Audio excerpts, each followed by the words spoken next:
Hi everybody, this is Joey with Someday Garage. I'm here with my friend Joe, and we're going to talk about cars we've owned, cars we'd like to own, go on a couple of automotive tangents, and it'll be a lot of fun. So join us for the ride. So Joe, down here visiting you, excited to be recording with you. I wanted to ask you what. I wanted to start with this question: what vehicles have you owned? I know you've had an interesting automotive past. Yeah, well, thanks for having me on the show, Joe. It's a pleasure to be a part of this. Um, so my first car was a 1997 Buick LeSabre, blue. Or rather red. It had belonged to my grandparents, and when my grandma stopped driving, I bought the car from her and had it for a few years. So part of me wishes I still had it. If it wasn't for having been rear-ended, I probably still would. But I had the 3800. By far the smoothest V6 engine I have ever been around, especially compared to a lot of the modern stuff that is really good at putting out a lot of power, but also good at putting out a lot of noise, vibration, and harshness. Yeah, that was a naturally aspirated 3800 too, you said. It was. Or Yeah. again, I don't think they ever put a supercharged one in the LeSabre. No, although one could always dream. Yeah. It would have been nice to have the extra power, but just incredibly smooth, quiet. You didn't know. You could turn the air conditioning off in the summertime, put the windows down, and you did not know the engine was running. It was that smooth, that quiet, and that was a car with 150,000 miles on it. So that was a good thing. So I was rear-ended in that, unfortunately, after I'd owned it for about 2 years. Faced with a decision of what to do, I opted to go into a recent. I was recently out of college at the time by a few months, so decided to go into a recent car that had a warranty. I had driven one before. I went out and bought a 2011 Buick Regal. It was about a year old at the time. So this was the Opel Insignia. Mine was actually built in Germany, just outside of Frankfurt. So it was a rebadged Opel, and I still sort of refer to it with my family as the Opel. Yeah. I had the Buick, and then I had the Opel. Yeah, I like it. Yeah, that was an automatic, correct? Yes. Okay. Yeah. It was a turbo. It was the TO2 was the model designator, which means that it was a turbo with a moonroof. Okay. What color was that? You might have said Navy blue. navy blue. Okay. Navy blue with black interior. Oh, black interior. Okay. Yeah, That's I wish it had the tan. Bought it from a Honda dealer. Okay. It was literally a maintenance-free experience because I only owned it for about 8 or 9 months. Okay. Most of those being winter. Yes, because what you bought next is the really interesting one. Yeah, so I had sort of planned for some time to buy a CTSV wagon. Fell in love with it in the spring of my senior year of college. And this is, kind of a shout out to any the automakers out there, Yeah. and the marketing teams. Went to school in Pittsburgh and attended the Pittsburgh Auto Show with a good buddy of mine. And one of the events that Cadillac had that year, GM had one, and then Cadillac had one separately, was Ride and Drive. And they would put you in a car with our GM rep, once they breathalyze you and give you some coffee, and let you drive through the city streets of Pittsburgh early on, and I think in our case a Sunday morning, and experience the cars. Really firsthand get into experience the cars more so than you do just sitting in them in an auto show in a static display. You actually get to put your hands on it, feel how the car responds in real life traffic. And my buddy at the time was enamored with the CTSV. In particular, he really liked the coupe, really liked the Thunder Gray coupe. I was a little skeptical of the whole idea, but I liked the idea, right? I mean, you take a mid-sized Cadillac and put a ton of power in it. It's like that's cool. I guess I was sort of questioning it on a competitive basis. Keeping in mind at the time the E60 M5 had just sunsetted not that many years before, and then the next gen M5, which would have been F whatever, was coming out, and so those were small, boosted, powerful engines in a really well balanced car, really well handling car, versus sort of the GM method, which was to take a really big V8 supercharge it, stuff it into the front of a car, weight balance be damned. However, as much as it's a blessing and a curse that the CTSV is a parts bin car. The transmission is the same transmission that they put in the gas engine Super Duty, or not Super Duty, but the heavy duty trucks. 2500 Silverados, Sierra, stuff like that. The gas engine, okay. The diesels I didn't know have that. the. That's pretty interesting, though. 6L90E. Okay. Good transmission. People are able to modify those pretty well. But because yours is the automatic, not yes, the 6-speed. Yeah. Correct. So they put the it's essentially a lot of parts bin stuff. They take a 6.2 liter, they slap a supercharger on it. It's kind of similar to the ZR1 supercharger. They put a trailer as a carryover. Most of the interiors carry over from the CTS. So, good on GM for being efficient in the use of that. But anyway, none of that's neither here nor there. We both that day in Pittsburgh at the auto show drove the CTSVs and got to ride in the wagon. And what that car could do, I just fell in love immediately with it and said to myself, I need one of these. So from that point, started running some numbers on okay, I'm just coming out of college, but what's my budget going to look like? How am I going to be able to afford this? What does a loan look like? And this was all a world that I had never experienced yet. At that time, still driving my first car, for which I'd paid cash, that I'd earned in an internship one of the summers that I was in school. So, I knew nothing really of how a loan worked, except on a very high level theory of, you approach a bank and get a loan from them. But even, I think, and I hate to admit this now, but I think at the time I wasn't totally clear on the fact that the dealership would help you as the customer secure the loan. You didn't have to come preloaded with that. So I was totally green at this whole idea of car buying, obtaining financing, things of that nature. So I didn't know a whole lot, but even still I was looking at, what the payments could be using payment calculators online, looking at what the interest rate offers were coming from GM, and trying to just work out a budget of how I could, manage to afford this thing, and did, put some money away, lived really frugally my first year out of college.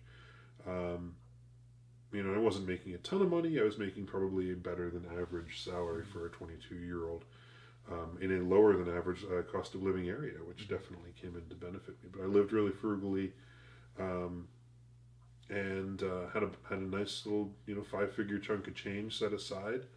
By the spring after 9-10 months after I graduated, to put in an order. And so I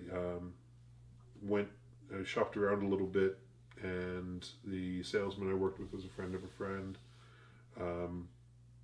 at this little dealer that no longer sells Cadillacs. I recently learned.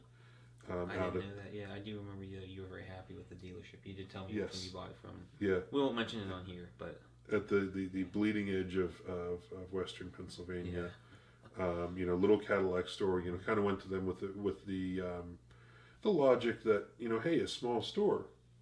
If they move one Cadillac, one extra Cadillac in a month, it might be the difference between an incentive or not an incentive. That might make some guy's month, some person's month. Whereas, I go to a big, large volume store in the city, and, they're selling 100 Cadillacs a month, let's say. 101 versus 100, what does that do for you? For, 6 versus 5 makes a big difference. And some of these smaller stores, that's probably more the volume that they were talking. So, went to them, placed the order, and, what I had read on the forums ended up ringing true, that it would be about a 10 to 12 week lead time. I think it was 11 weeks later, so it was the week before Memorial Day. I got on average then, though. They give you good estimates, so that's always nice. Yeah. The dealer was a little more optimistic, but I said, hey, I've read on the forums that people are talking 12 weeks. I'm fine with it. And I didn't even bother to call the dealership back until it was 10 weeks in, and just to say, hey, is everything still good? You don't need anything from me. But it was a good relationship. Went smooth. Picked it up, signed all the paperwork, and so I ordered this car the way that I wanted it, and as it turns out, it is a technically a one of one as constructed. So it is the opulent blue metallic, automatic, no sunroof, and that takes most of them out of the running right there. Until you break down into other options. But to me, the best color. Yes, and I agree with you. Yours is awesome. And I appreciate it. I appreciate it. My I went favorite with the black color as well. Yes. I appreciate that. I went with the black interior. What were the other options? Do you remember? Light titanium is what they called it. Was that like a gray then? It is a very, very, very light gray, and depending on the lighting, it looked awfully close to white. Okay. There were a couple of people on the forums who complained of new pairs of blue jeans rubbing off, and has some transfer of that blue dye into the seats. I have a friend who has a Tesla. It was white with white seats, and my blue jeans turned the seats a little. I was able to wipe it off with a leather care cloth, but yeah, I could definitely see that being a problem. Yeah, it was a very, very light gray, and part of my thing was, hey, I'm 23 years old. I think, maybe when I'm about 3 to 4 times this age, I might be old enough for a car with white seats, but at that time I wasn't feeling it, and I'm not sure I agree with that statement now, but that's the way I was thinking at the time. So I had this thing and totally fell in love with it. Follow all the break-in period and just really got into driving. Found started looking for excuses to drive it. Yes, yeah. And I know that feeling. Yeah, it was a lot of fun. No, because you've taken that car. We said it's been to California twice now. I think. Just once. Oh, once. It's been across the Golden Gate Bridge. What you said 4 times. Just once. Oh, just once again. Yeah. Oh, never mind. So that was total because my LeSabre I'd been across the country as well. Okay. Oh yes. Yeah. I remember you saying that story. Yes. Yeah. So, a few months I took delivery, like I say, in May.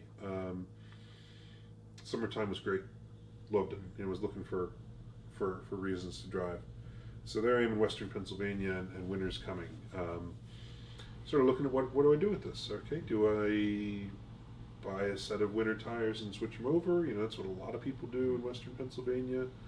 Anybody watching from snowier climates, from cooler climates, is going to know all about that. Yeah. Folks watching from anywhere south of the Mason-Dixon line is going to be laughing at us and raising an eyebrow. No, I just think people that switch snow tires and summer tires, which I myself do on an 08 Jetta, a car with a third of the power of your VY, maybe a quarter. Yeah. Getting snow tires in a car like that, they're probably still rolling their eyes, but no, I mean I love it. I think it's an awesome idea, but I'll let you continue your story. I know what happens next, but they don't, and it's pretty interesting. Yeah, sure. So I was looking at that, and because of the staggered wheel setup and the fact they're 19s, there were only a couple of options available for winter tires at the time. A couple of different brands, both fortunately were pretty highly rated, but both would have run about $2,000 plus mountain balance. So I looked for other options, and what I ended up finding was a winter car rather than a set of winter tires, and went that route instead. And the winter car that I ended up with was a 1996 Cadillac Fleetwood Brougham. It was, if anybody's familiar with Seinfeld, it is the car that Jerry Seinfeld bought for his father. Same color and everything like that. So it was identical to that. I would have been, I think, 3rd or 4th owner, the original being some high net worth dignitary within Pittsburgh. And he had passed away because he was like 84 when he bought this thing. And the current owner had it for over a decade, driven it extensively, commuted in and things of that nature. And the car had 150-some thousand miles on it. The air conditioning did not work.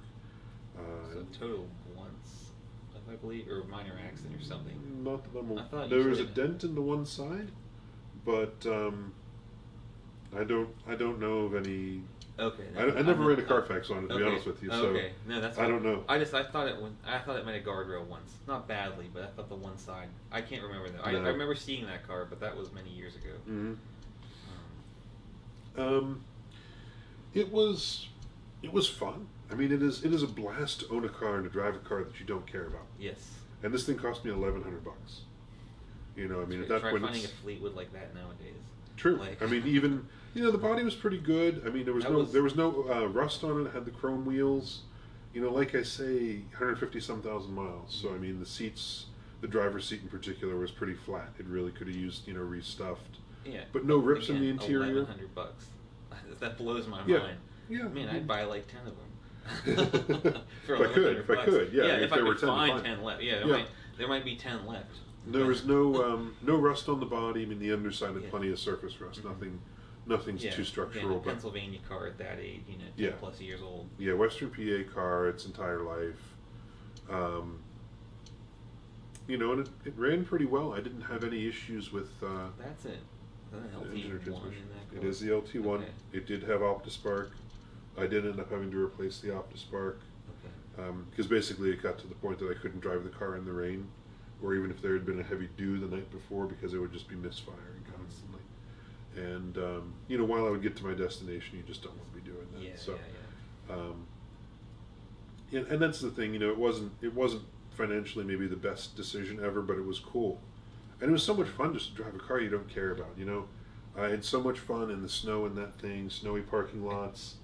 I would love to see a big land yacht barge like that, hanging tail out. Oh Yeah. my gosh. Yeah, I remember you being out with another buddy who was an FRS. I think I remember you two both going out one snowy evening in an old Ames parking lot. Yeah, it was an old shopping center, and there's 3-4 inches of snow on the ground that it iced over, and so we had some fun with those two cars. Other times in the snow, there was one time we were driving to a dinner. My buddy and I were driving to a dinner down what would normally be a 40-minute drive, let's say, away, but it was snowing heavily. Like the roads were packed with snow. Took the Fleetwood, and I'll tell you, I mean, the way that it drove over packed snow, I mean, it just insulated the sound. It was very quiet, really wafted over everything, but it was less than ideal getting out of there that night. Did get it nice and sideways on the way down. Got some fishtail, but saved it, pulled it out of that. So just to set the scene as well, I mean, the anti-lock brakes and the traction control did not work at any time that I owned this car. Okay. So while it came from the factory with both things, they were inoperative. $1,100, a couple things aren't going to work, Right. Between that and the air conditioning and everything else was pretty much fine. I mean, cruise control, never an issue with with most of the stuff. It was a really good car. Like I say, no body rust or anything like that. It wasn't a terrible deal. But just to drive a car that you don't care necessarily what happens to it, because it's not going to make financial dent for you, was a lot of fun. So I had that about 3 years, just shy of 3 years, and sold it on. Sold it to a guy who really liked those cars. True car guy. Lost track of him. We didn't really stay in touch after we completed the transaction, but he was an interesting guy, and it would be interesting to see where the car is today. Yeah, it would be interesting if he still has it. And it would be interesting to have a conversation with him, because he really knew cars and really loved cars. But that was some fun. So I guess taking the rest of the way through my car history, a couple years later, one of my friends had a relative pass away and left him and his brother some money and property and a vehicle and stuff like that. Well, the vehicle happened to be a 2004 Lincoln Town Car. Yes. So at this point, as you can probably tell from the vehicles that I owned in the past, kind of developed a reputation for these like big, boaty vehicles. Like V8, rear-wheel drive, floaty suspension, no traction control. No. Yeah, and so my buddy goes, inherits this thing, and he's thinking to himself, he goes, well, I know exactly, this has Joe's name written all over it. So he gives me a call, and he's like, hey, would you be interested? I said, well, sure. I mean, I don't have all the money in the world, but we can make this work. And we did. We agreed on a price. I mean, I'd say I definitely got the better end of that deal. Not that it was unfair. I mean, we did a lot of research. I did a lot of research, but we, agreed on a price that was, I definitely got a good deal on that car. And it was a South Carolina car. It was about 11 years old at the time. I was amazed. Like whenever I did see underneath it, it was like a new car looks in the north. I mean, it was spot free underneath it. Only had 70-some thousand miles. It was owned by one older man. Always garaged, and really really nice car. That's another one I wish I still had. If I hadn't been out driving on a day with more snow than I should have been driving on, I probably still have it. But no, I didn't realize that was a car like that. I remember you telling me about that car. Did not realize it was one that met its demise that way. Yeah. Unfortunately, I have some pictures I on my computer, but it was a total. The insurance company ended up being very fair with me as well on it, so it cost me next to nothing to drive, net. But it was a shame because it was in really good shape. It wasn't totally perfect. The rear parking sensors didn't work, or I should say, they would only work on mornings when it was below 32 degrees. It's interesting you have a car that likes the cold. Yes, yes. Yeah, this thing was fun. I mean, but to drive those side by side, I mean, the Fleetwood versus the town car, and of course they're a little bit different eras, but those cars were each other's biggest competitors whenever they were both made, and the town car was much floatier, much softer suspension, to the point of almost being hard to control. And in core, you could not take corners. I mean, it would squeal and the tires would scream. Whereas the Fleetwood, you could, it was fairly well grounded. And the Fleetwood, I didn't have sport tires on it. I had white walls.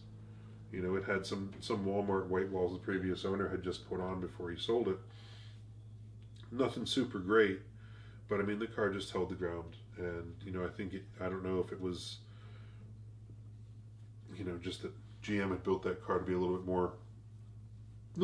more of a performance bent to it, being related to the Impala SS and stuff like that. Oh yeah, no, I remember you because that was a G body, I think, right? The Fleetwood. It was a D body. A D body, and then there's B bodies. I know, like the big whale Impalas, Caprices.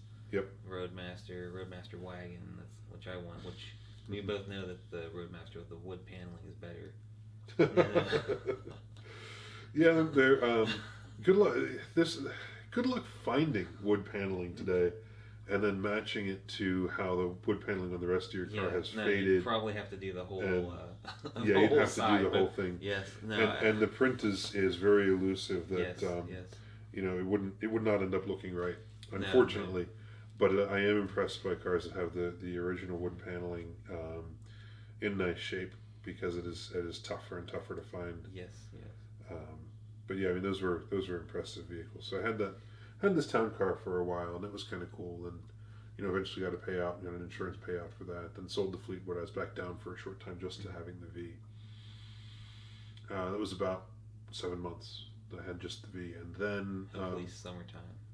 No, it was over the winter. Actually. Oh wow, okay. So did you end up buying winter tires for it? I did not. No. Okay. Was able to basically not drive anywhere if it was crappy out. That was kind of a unique situation, but it was interesting actually. Did a road trip in the V out west. So started from Pittsburgh and spent literally 4 weeks on the road. Drove 10,000 miles in 4 weeks. Went out to down the West Coast. Met a friend. One of my buddies flew out. Picked him up in Seattle. We spent a week driving down the West Coast. I put him on a plane then in San Diego a week later. I mean, I did not physically put him on the plane, but you dropped him off. I dropped him off at the San Diego airport. Yes, and he was able to ambulate himself to the airplane. Yeah. And then I drove back and saw a lot of national parks and got some great pictures and had a wonderful time. But my walking around money, my cash that I had in my pocket for whatever expenses, including hotel rooms, whatever, was actually the money from the sale of my Fleetwood. So that was nice to have a little extra walking around money to leave with. It's pretty good, a 4-week trip for the price of a Fleetwood. I'd do that. Well, well. I mean, I did spend a little bit more. Okay. All told. But not by an incredible amount, to be honest with you. So yeah, then about 7 months later, I picked up. I had a condition where my commute suddenly extended significantly. I'd gone from like a, little 11-minute, like a 3-4 mile commute to about a half an hour, and mostly highway, so it was about 20 miles, 25 miles. I forget exactly what it was. But I wanted something that was big, cheap, and reliable, and I didn't want a small car to have to duck down into. I mean, I'm only 6'2". I'm not the tallest guy in the world. No, but that's but taller than me, taller than my dad. And it's one of those things too, where I feel like if you start at a younger age, when I was in my 20s at the time, I was 27. Yeah, I was 27 at the time. You start getting into a small car every day, ducking down, and that starts to affect your posture. And, okay, you do that for 10 years, it'll affect your posture. You do that for the rest of your life, it'll, really potentially. Or something, yeah. Yeah, I mean, it'll really, change the curvature of your back potentially. I'm not a doctor. I don't know if any of that's true, but it's just sort of a feeling like. No, that's fine. You got to disclaim it, Yeah, I want to. But I wanted something that was big, cheap, and reliable, and and not a truck. I'm not really ever been a truck person. I'm not either. Yeah. And trucks always carry a little bit of a premium anytime that I've been in the market for vehicles. Fuel economy too. Worse fuel economy, but less good looking, in my opinion. Less good looking. I mean, less space. They're more expensive to maintain because your brakes. Yeah, you're going to go through brakes more often. Tires, all of that stuff. No, you're going to go through. Your tires are more expensive by 40% or whatever. Your brakes you're going to go through your brakes at 40,000 miles instead of 60. Yep. All these other things. So, you really wanted a car. What I ended up with was another Panther body. Got a 2011 Ford Crown Vic. It was a police package, former Pennsylvania State Police car, produced actually in the last month of production for the Panther bodies. So really it was, so it was produced like late August of 2011. It really, and this was spring of 17, so really it was only a 5.5-year-old car. And it cost me $4,500 from a dealer with a fresh inspection. Yeah, and how many miles were on it? 132,000, I think. Again, not nothing for a Crown Vic. No, not really. I mean, they were hard police miles, but yeah, it did have a lot of engine idling hours, I believe you said. 3,700, I think, 3,700 hours. But still, which was middle. I mean, it's nothing like a K9 unit. Like a K9 unit, I mean, those come out of service with like 10,000 because they're always running the AC. Under $5,000 for a 5-ish, 6-year-old car at the time. It's even insane. with that many miles, and being it's a Panther, yes. That's low mileage for Panther, low idles. That's insane. Again, that's find one today for that much. Right. And a one owner where I knew it was Pennsylvania State Police. It was so I got the street appearance package.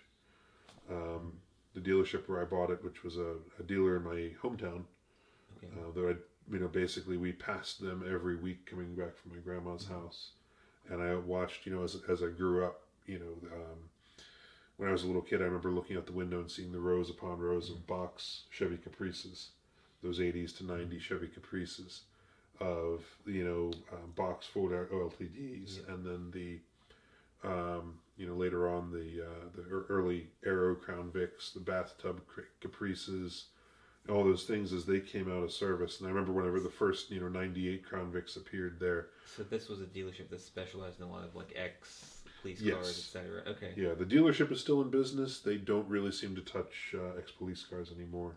Okay.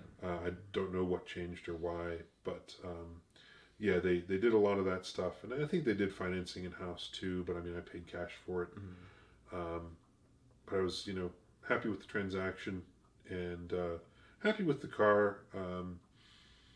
It did kind of rust a little bit prematurely years later, I think, because it had probably been a Western Pennsylvania unit.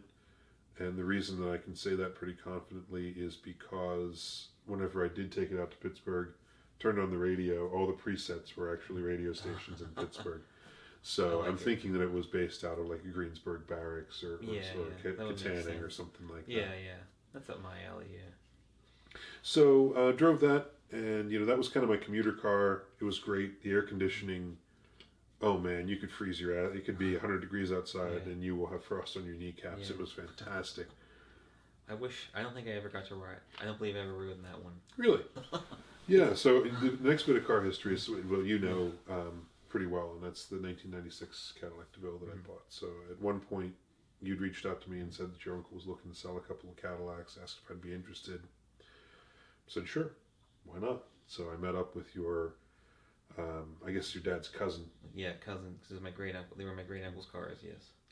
And, you know, totally in awe. I mean, this guy has a 12-car garage behind his house. Yep. Which at the time, I think there was one space that did not have a car in it. Now I understand that there's more, but, you know, very, very unassuming, average-looking house in the suburbs. And you look down the driveway, and there's what appears to be a 3-car garage, except you don't realize it goes back as far as it does. Deep, yep. Yeah. But no, really, really cool to meet them. And, you know, drove the 71, you had a 71 Fleetwood, which was turquoise. It was gorgeous. 40,000 original miles. I believe he was the second owner. Everything worked on it except for the air conditioning. The paint was pretty thin, especially on the creases. You know, maybe could have used a paint job, but it had a gray patina. Great patina. It could have gone one way or the other, depending on who bought it. No rust. No rust. Very, very, very original car. I'm confident the tires were older than I am. You know, the rears were white wall snow tires, which I don't think. I'm confident they've not made anything like that since the turn of the century. Yeah. You know, even Coker Tire or anybody like that, I don't think they that's know that people don't drive those cars in the No. winter. Great car. I mean, it was fun to drive. I really liked I wish I could have bought both vehicles. I would love to have had that one as well. That thing would be a lot of fun, you know, especially upgrade the engine, upgrade the suspension, brakes, all that stuff. And then the other car was a 1996 DeVille. So a little bit more in the way of like modern creature comforts, fuel injection, and, you know, power steering, power brakes. Yeah, well, I mean, the 71 had all that stuff too. I guess you're right. But heated seats. Heated seats, and, you know, cassette player, and, you know, instead of just AM FM. It does not have a CD player. Interesting. I would have thought in '96 a Cadillac would have had a CD player. They were optional. But, okay, that one didn't have it. Did not have it there. Actually, you could get a CD changer as well, and it does not have that. I wonder if it was one in the trunk, or if it probably. It was one. I feel like they were all in the trunk in the '90s. Yeah, they were in the trunk for sure. No, it does not have that though, which is fine with me. I own very few CDs. I've listened to CDs in the car. Really, I've only ever listened to one CD of my own in the car, and it's one that I bought in the past 6 months and I've listened to.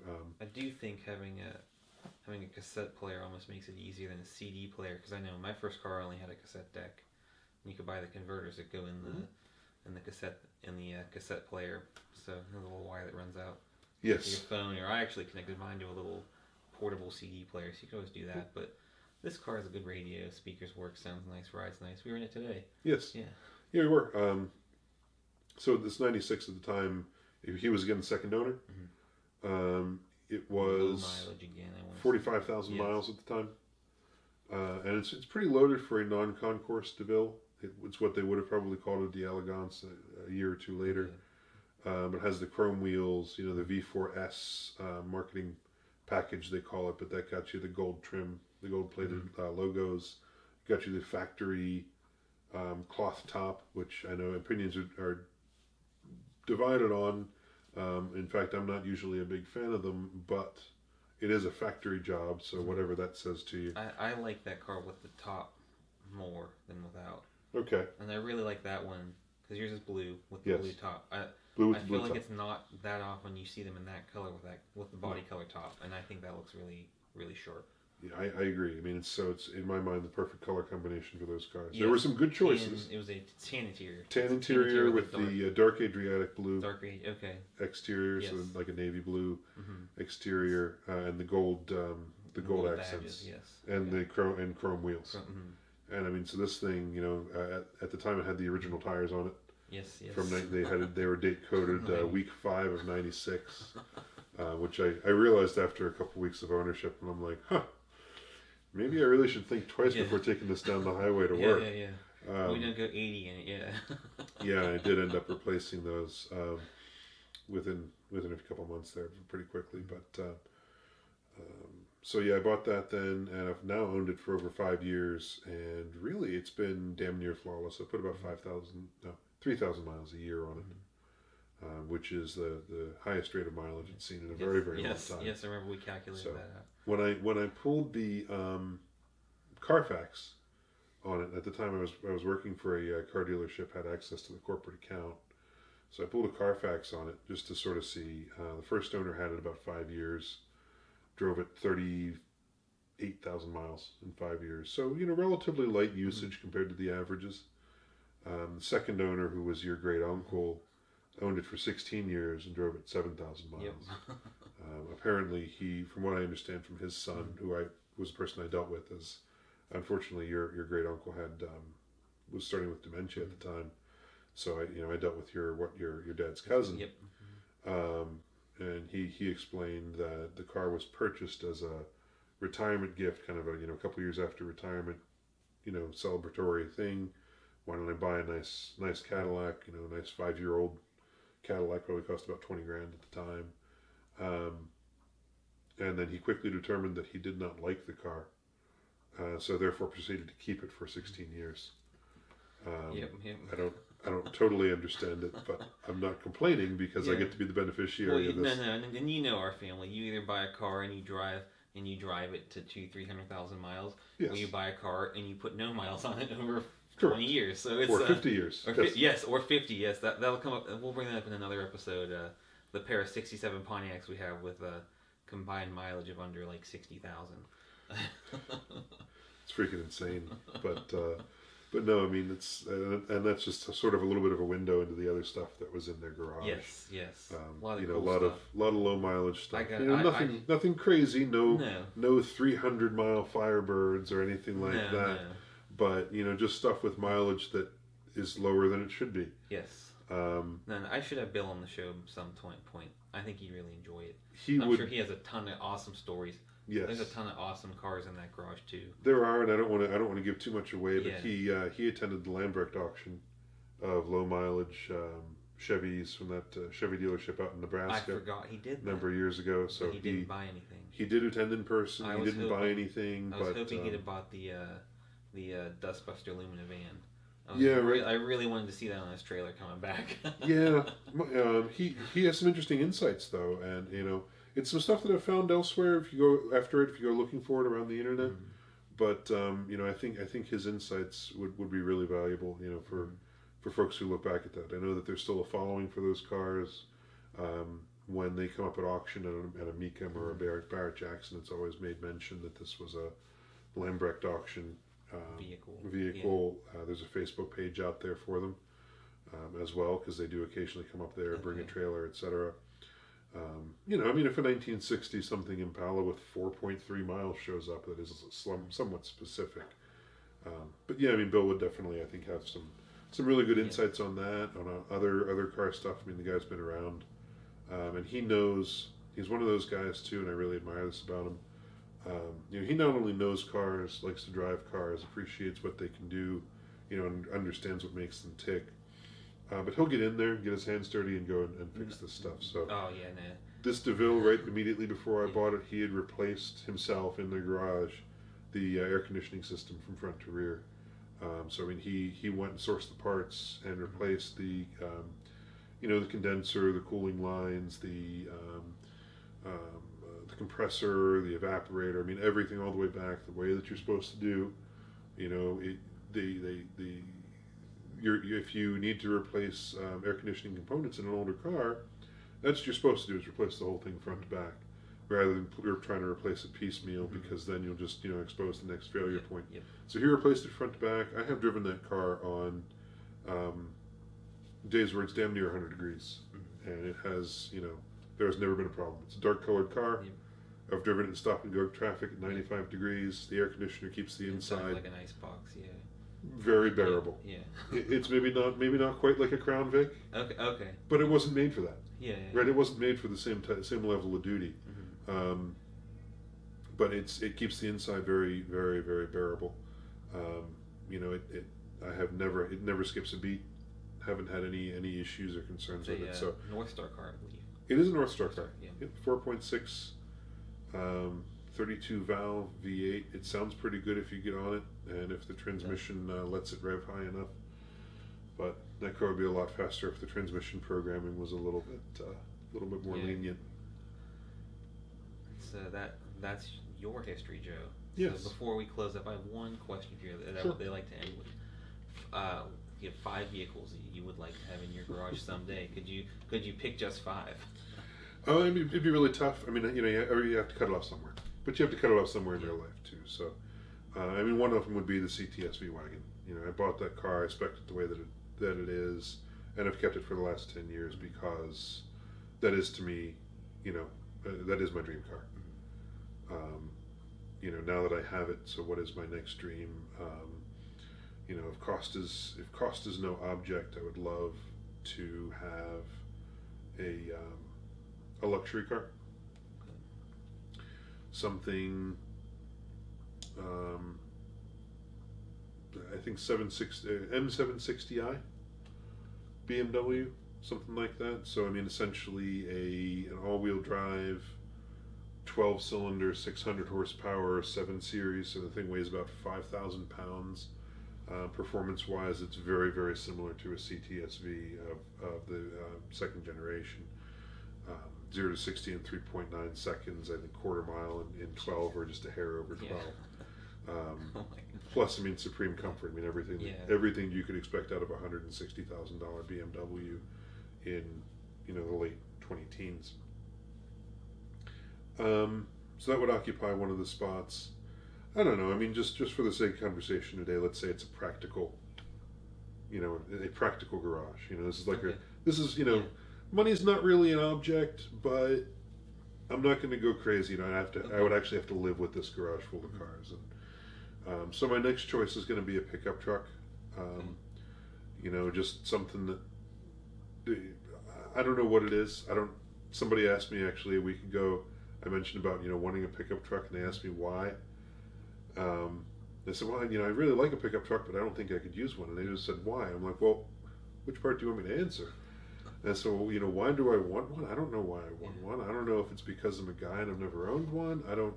I just think they're kind of cool. Yeah. Like, I didn't grow up around pickups really. The first place I would look, and I'm not saying this, for the sake of our conversation, we'll say this is my choice, but I wouldn't necessarily commit to this. Would be the Nissan Frontier. I like this too. I agree. It'll be on my short list for a truck. Yeah. Because I'll go next, and I think I'll include a truck on mine. Okay. And I can be fast because I'm thinking about it right now. So. Yeah. 4-wheel drive. They have a really nice dark red color. I would try to avoid any of the nanny features. The forward collision, God knows what, and the lane departure. I think actually you can option those such that you can, get some basic creature comforts without having to get that. But I wouldn't necessarily be looking for a Pro 4X or anything like that. Just a normal truck. Cloth seats are fine because it's a truck. Yes. No sunroof, please, no sunroof. It's a truck. Yes. But you would do quad cab, yes. Extended bed or short. I don't even know if you can do a long bed. I don't think they offer a long bed on the new generation. Unfortunately, I believe they do an extended cab with a longer bed, but I don't think you can do the longer bed on the quad cab. I would get the longer bed on the longer cab if I could, but if not, I'd take the 5.5 or whatever it is, which is okay. Yeah. I mean, I'm not, again, going back to the question, like I really couldn't use it. Like right now, I don't have a house. Yep. I don't own a home, so I wouldn't be able to use it for that. I would occasionally move some things, move some furniture, from place to place, help family and friends move. I have no problem with that, but I would work for beer. But it would be a fun vehicle to own. Plus, you can take it off road places that you can't go anywhere else. All right, so that brings us to I've got 2 more slots left. One of them would be something like my DeVille. Either, and maybe that would be a rotating slot. Maybe I would look eventually at moving on from the DeVille, selling that, going to another really nicely preserved 1980s, 1990s, even early 2000s car. Anything from an Lexus LS400 to an Oldsmobile to a Caprice to a town car. Something something that's just well preserved, that's kind of unique. Specifically prefer something that's kind of unique for some reason, but just something kind of fun in that realm. And the fifth spot, I don't know. I mean, this might, I don't have a sports car in there per se. I have two quite Well, you got the V fast wagon. cars. That's kind of a sports practical car. Yes. I don't know. I guess I wouldn't consider the V wagon a sports car, but it is a sporty car. No, true. No, I mean I have two cars in there that are really pretty fast. Yes. But maybe that that sixth spot would go to something that just is really cool to me. And top of that list would be a 1960 Buick. Okay. I love the design on those. 1950 Buick is kind of a runner-up to it. Mm-hmm. That was they had the fountain grille, but the teeth went over the lower bumper. Okay, I think I know I think I can picture 1 year only design. Okay. 1960 then was like height of the jet age. Like that was one of the craziest years for design for Buick, and they kind of went all out with it. And I think an Electra from that year would be a really, really cool choice. And I'm open to negotiation. If you ask me the same question again tomorrow, yeah, no, and that's the thing. Three slots might be different. I agree. So. No, I mean, because the reason I want to do this because you'll probably be on the show again at some point. I hope you are. I hope you're having a Certainly. fun time. Yeah. And because I want to answer this question every time as well, and I'm sure my answer will change as I acquire cars or driven them or changing. And so you got your 5, and I'm going to say that my 5 are. I'll go rapid fire, no particular order. I went in 88 to 94 Cavalier Z24, Okay. preferably with the stick shift. Or a second-gen RX-7, an FCR RX-7, like the brown one we saw outside this weekend. The other one I would say, Saab 9000. One Saab 9000. Okay. First-gen Subaru Legacy wagon. Okay. And because I said it included truck, I want a Mazda B series, specifically like an 88 to like 93, before they became a Ranger clone. Okay. I like that one. Hopefully, B2600 I-Spec, because it was like a slightly bigger motor. I believe that's a Mitsubishi motor, 2.6 liter 4-cylinder. It was a little bit lifted, had bigger tires, like it was a factory, slightly off-road version. And it's pretty cool. Or I think it's pretty cool, Nice. But, I'd have to see it. I don't know if I can picture that particular variant. Maybe I'll try to... the Mazda trucks, I definitely... Yeah, maybe I'll try to edit some pictures on right now. And we'll see. This might be the first episode, and we'll see how I do editing, and maybe I can put some pictures up of stuff. Or if you send me a picture of the V or something, you said like it at a park or something. I have pictures of all my cars, so I can definitely pass some stuff around. No, that would be great. But no, thank you, Joe. I appreciate the interview. My pleasure. I had a lot of fun. I hope that you all enjoyed as well. And thank you, Joe, and thank you everyone for watching.